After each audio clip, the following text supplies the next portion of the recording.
Hey guys, welcome back to our channel. ఈ వీడియోలో మనం ఏపీ ఎంసెట్ సంబంధించి రిజల్ట్ అయితే రిలీజ్ చేశారు కదా. సో దాని గురించి అయితే చూద్దాం ఎలా డౌన్లోడ్ చేసుకోవాలనేది. సో డిస్క్రిప్షన్లో మీకు ఒక వీడియో లింక్ అయితే ప్రొవైడ్ చేస్తాను.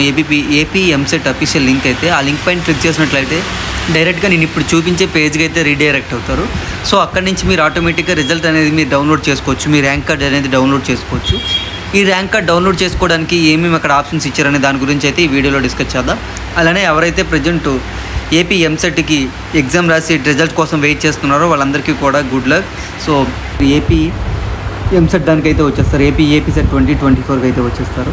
అక్కడ మనం చూసుకున్నట్లయితే రిజిస్ట్రేషన్ నెంబర్ అనేది ఒకటి ఉంటుంది. ఆ రిజిస్ట్రేషన్ నెంబర్ అనేది మీ ఏదైతే అప్లికేషన్ ఉంటుందో ఆ అప్లికేషన్లో ఉంటుంది. అట్లనే AP set hall ticket number అనేది ఉంటుంది. ఆ రెండు క్లిక్ చేసి వ్యూ రిజల్ట్స్ అని కొట్టగానే మీ ఆటోమేటిక్గా మీ రిజల్ట్స్ ర్యాంక్ కార్డ్ అయితే మీకు కనిపిస్తుంది. వన్స్ అక్కడ చెక్ చేయొచ్చు మీకు ఎంత రిజల్ట్ వచ్చింది, మీకు ఎన్ని మార్క్స్ వచ్చాయి, ఎంత ర్యాంక్ వచ్చింది అనేది అయితే డీటెయిల్గా మెన్షన్ చేస్తారు. సో అది చూసి దాని తర్వాత మీ నెక్స్ట్ ప్రొసీజర్స్ అయితే ఉంటాయి, అడ్మిషన్ ప్రాసెస్ ఉంటుంది. సో దాని గురించి కూడా మోస్ట్లీ వీడియోస్ అయితే చేయడానికి అయితే ట్రై చేస్తాను. సో ఇది ఈ వీడియో కానీ మీకు నచ్చినట్లయితే లైక్ చేయండి, షేర్ చేయండి. అట్లా మన ఛానల్ తప్పకుండా సబ్స్క్రైబ్ అయితే చేసుకోండి.